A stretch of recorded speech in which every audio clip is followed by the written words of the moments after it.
Friends, today I welcome you for an important program or topic for our discussion to the legal breeze.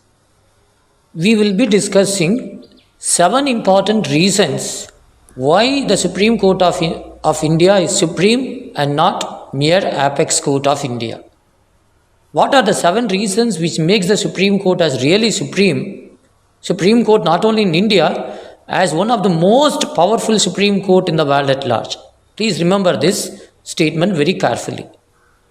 We will be discussing the following 7 articles as 7 important reasons for this. 1. Article 141, 142, 143, 136, 131, 139A and 71. So these are the important articles. Let us begin with 71. This has generally it is not noticed. 71 deals with the electoral dispute relating to the president and vice president. This jurisdiction directly and exclusively vested only in the hands of the Supreme Court. No other court can take cognizance about the dispute relating to the electoral dispute relating to the office of the president as well as the vice president. This is number 1. 2.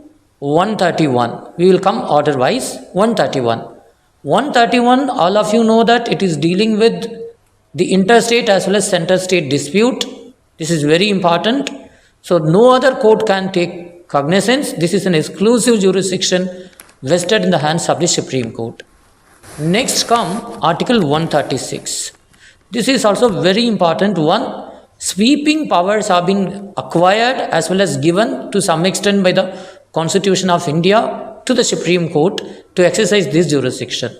Supreme Court has said many a times there are many self-imposed restrictions, judicial restrictions upon the exercise of this particular power. No other statute can regulate, such as CPC, CRPC. No statute can regulate the exercise of jurisdiction or powers and functions by the Supreme Court under Article 136 is concerned. This is very important. So it is purely the discretion of the Supreme Court whether to admit the case or not, whether to hear the case or not, whether to pronounce the judgment or not on that particular issue is concerned when it is exercising its powers and functions under Article 136. This is not my view, it is the Supreme Court views. Next, we go to Article 139A. This is a very, very important one. In fact, it has diluted the hands of the high courts to some extent. Because by exercising 139A, Supreme Court can directly intrude into the subordinates as well as the high court's functioning. So they can not only transfer the cases from one high court to another high court, they can also transfer the cases from one subordinate court located in the territory of one high court to the another subordinate court located in the territorial jurisdiction of the another high court. So for example, they can change a case from the district court located under the High Court of Madras to the another district court or subordinate court located under the High Court of Andhra Pradesh. So that level of powers have been given to the Supreme Court by virtue of an amendment through Article 139A. This is a new article. This power was not originally contemplated. This is very important. By exercising Article 139A, they can do 3 things. 1, they can transfer the cases from one subordinate court to the another subordinate court located in the different high court. 2, they can transfer the cases from one high court to another high court. 3, they can club all the matters from the pending all the high courts across the territory to the Supreme Court itself. This is very important. How this can be done? Either by a petition by Attorney General or by an affected person or suo motu basis. So these are the 3 important modalities through which this law can be set into motion. That is, Article 139A can be pressed into motion. Then comes a very, very important power, that is Article 141, Law of Precedent. Please remember, there are 2 types of precedent. There is something called stare decisis. All precedents need not to be stare decisis, but certainly all stare decisis can be precedent. So only the Supreme Court decisions become stare decisis at the end. It doesn't mean that high courts, sometimes, rarely, certain decisions given by the high courts, if it is not challenged for over a period of time, it assigns finality. Whether it attains star decisis, I do not know, but people can have a different opinion also. But safely I can say Supreme Court decisions for a longer time, say example, Keshavan Bharati could have attained the status of star decisis in India. That's very, very important. It will be very difficult even for the Supreme Court to reverse such a decisions at this point of time. So basic structure theory has also has strengthened the hands of the Supreme Court. Power of the judicial review has strengthened the hands of the Supreme Court. These sort of things we will discuss in a separate video, so at a different point of time. So 141 is certainly, it's a very, very important power in the hands of the Supreme Court, read with 142. This is very important. 142, originally it was meant, it's a procedural in nature, but later on they said the statutory things can be cured by exercising complete justice concept embedded under Article 142. Later on they have extended, since it is a constitutional power, they can say they have gone to the extent of curing even constitutional infirmity arising out of constitutional amendments. So that extent 142 has been expanded. So people, scholars from international law are comparing the exercise of powers of Supreme Court under 142 equivalent to the ex aequo et bono contained under class 2 of Article 38 of ICJ statute. So such a day is not very far from it is very nearing. So sky is the limit for the Supreme Court for exercising their powers and functions or exercising their jurisdiction under Article 142. Normally, facts, as far as the facts is concerned, high courts are the highest court relating to the question of fact. But by exercising by exercising 142, the Supreme Court has went on to say on the record that it is open to the Supreme Court, even they can go into the factual matrix. They can conduct even trial, they can conduct even inquiry.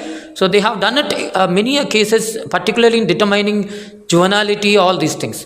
The best case for this is Bisbakri case, where the Supreme Court has pronounced exactly, even they can go into the factual matrix for providing or rendering complete justice concept is concerned. Again, cumulatively reading Article 142 and 141, they have developed a new approach calling guidelines, or power to issue, frame, promulgate guidelines, something like that. The best case is Vinit Narayanan case, thereafter Vishaka case, and thereafter many cases have come. Many of the electoral reforms, PUCL cases, ADR, all these things have contributed, have come under the root of 142 is concerned. The last one, not least for the particular discussion of this particular video is concerned, 143. Again, advisory jurisdiction. This is not available to any other court. This is exclusively available only to the Supreme Court. And Supreme Court once pronounced, though it is advisory, but if the government has agreed that they will abide by it, they have to abide it, though it is advisory jurisdiction in nature. Supreme Court can also refuse to entertain the cases when it is referred for the advisory jurisdiction is concerned. The best case is sometimes when I think K.R. Narayanan was there as a president, a matter was referred under the advisory jurisdiction to the Supreme Court to find out whether there was really a Ram temple before the demolition of the Babri Masjid is concerned. Sorry, before the construction of the Babri Masjid, whether there was really the Ram temple was existing at that particular site. But the Supreme Court has refused to go into all those things because it is clouded with political clout. So Supreme Court can also refuse, government can also refuse. It's not necessary that they should follow. The last one is that even arbiter dictum pronounced by the Supreme Court says that other courts have to follow, though it is a dicta, not a ratio decidendi.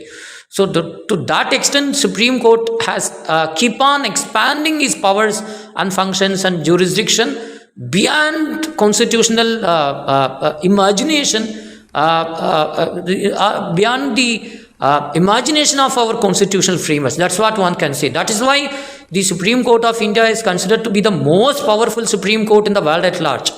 Next to the American, even American Supreme Court cannot be compared because their jurisdiction is not that much far superior in annulling the constitutional validity of laws. Though they have done it many a time, Supreme Court of US have carried out coup. People used to say that.